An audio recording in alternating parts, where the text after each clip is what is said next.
हम रेखाएं एवं कोण से जुड़े हुए बेसिक नॉलेज के बारे में जानेंगे।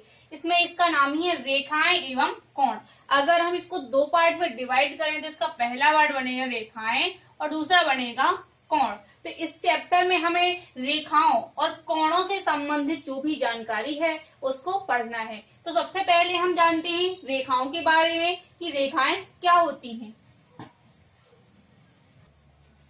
एक ऐसा सीधा रास्ता जिसकी लंबाई होती है चौड़ाई नहीं होती रेखा कहलाती है। इसकी परिभाषा ही है कि वह सीधी लंबाई होती है, उसकी चौड़ाई नहीं होती है। देखिए इस प्रकार से एक सीधा रास्ता, तो ये हमारा एक सीधा रास्ता हो गया जिसकी लंबाई तो होती है लेकिन चौड़ाई नहीं होती है। अगर हम यहाँ देखें तो ये AB ये हो जाएगी हमारी यहाँ पर एक रेखा, क्योंकि ये एक सीधा रास्ता है जिसकी लंबाई तो है लेकिन चौड़ाई नहीं है। अब हम इससे जुड़े हुए महत्वपूर्ण बिंदुओं को देखते हैं कि रेखा से जुड़े हुए महत्वपूर्ण बिंदु कौन कौन से हैं।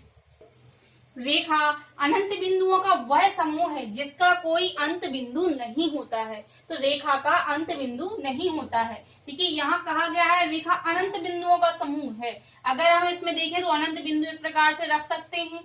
यह क्या हो जाएगा, अनंत बिंदुओं का एक समूह हो जाएगा इस प्रकार से। दूसरी बात इसमें है किसी रेखा की लंबाई को मापा नहीं जा सकता है। तो रेखा की लंबाई को हम नहीं माप सकते हैं। क्यों नहीं माप सकते हैं, क्योंकि इसका तीसरा ये होता है कि यह अपने दोनों सिरों से अनंत तक बढ़ाई जा सकती है। इस तरफ अगर देखें तो इस तरफ भी यह अनंत तक बढ़ाई जा सकती है और इस तरफ भी यह अनंत तक बढ़ाई जा सकती है। जब दोनों ओर यह अनंत तक का विस्तार हो सकता है तो हम रेखा की लंबाई को नहीं माप सकते हैं। अब यहाँ बात आती है रेखाओं के प्रकार। प्रतिच्छेदी रेखाएं, ऐसी रेखाएं जो एक दूसरे को आपस में प्रतिच्छेद करती हैं या एक दूसरे को किसी बिंदु पर काटती हैं, प्रतिच्छेदी रेखाएं कहलाती हैं। देखिए ये हमारी एक रेखा ये हो जाएगी, सपोज दैट ये हो गई हमारी AB रेखा, ठीक है, और दूसरी रेखा ये हो जाएगी CD। ये दोनों आपस में कहा इस बिंदु को प्रतिच्छेद कर रही हैं। तो ऐसी रेखाएं जो एक दूसरे को प्रतिच्छेद करें या किसी बिंदु पर काटती हैं प्रतिच्छेदी रेखाएं कहलाती हैं। ऐसी रेखाएं जो एक दूसरे को कभी भी प्रतिच्छेद नहीं करती हैं, उसके दोनों सिरों को हम आपस में कितना भी बढ़ाएं लेकिन भी कभी भी एक दूसरे को किसी भी बिंदु पर नहीं काटती हैं। अब हम जानते हैं कोण के बारे में कि कोण से संबंधित हमें यहाँ पर क्या क्या पढ़ना है। तो हम देखते हैं इसको। किसी भी दिशा में एक बिंदु से निकलने वाली रेखाएं शीर्ष पर कोण का निर्माण करती हैं। जैसे कि इसकी परिभाषा है किसी बिंदु से, तो अगर हम एक यह लेते हैं एक बिंदु, इसमें कहा गया है इसके बिंदु से निकलने वाली रेखाएं, इस बिंदु से एक रेखा ये हो जाएगी और दूसरी रेखा हो जाएगी यह, तो ये शीर्ष पर कोण का निर्माण करती हैं। ये हो जाएगा यहाँ पर शीर्ष, ये हो जाएगी एक भुजा और यह हो जाएगी यहाँ पर दूसरी भुजा। तो यहाँ पर करेगी यह निर्माण कोण का।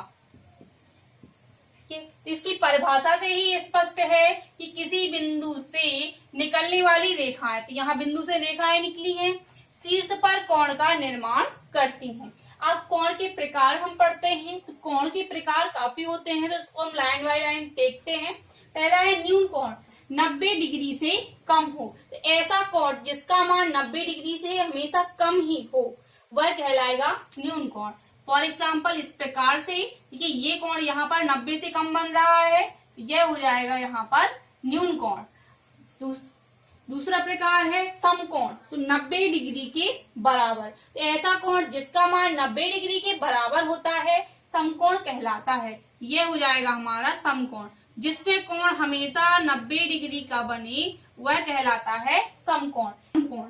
अगला है अधिक कोण। देखिए ये प्रॉपर होता है 90 डिग्री, इससे अगर कम हो गया तो न्यून कोण हो जाएगा और अगर इससे अधिक हो गया तो हो जाएगा अधिक कोण। देखिए इस प्रकार से एक रेखा ये हो जाएगी, ये अधिक हो गया इससे, तो यह हो जाएगा यहाँ पर अधिक कोण। अब है ऋजु कोण। तो 180 डिग्री के बराबर जो कोण होता है वह कहलाता है ऋजु कोण। ये ऋजु कोण हमें ये अगर एक सीधी रेखा है तो जिस बिंदु से यहाँ से इस रेखा से प्रारंभ करें और उसी पर उसका अंत हो, तो यहाँ से यहाँ तक ये पूरा कोण यह कहलाएगा ऋजु कोण।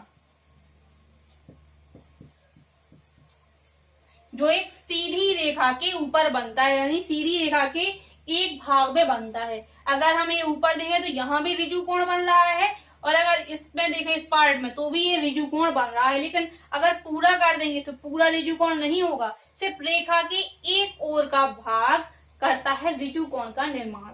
अगली बात इस यहाँ पर इसमें प्रतिवर्ती या बृहद कोण, प्रतिवर्ती कोण को ही बृहद कोण कहा जाता है। तो ऐसा कोण जो 180 डिग्री से अधिक हो परंतु 360 डिग्री से कम हो, वह कहलाता है प्रतिवर्ती कोण। ये ऋजु कोण यह होता है 180 डिग्री का, और ये 180 डिग्री से अधिक होता है, लेकिन 360 यानी इस पूरे से कम होता है। कुछ भी कम हो सकता है लेकिन कम जरूर होता है।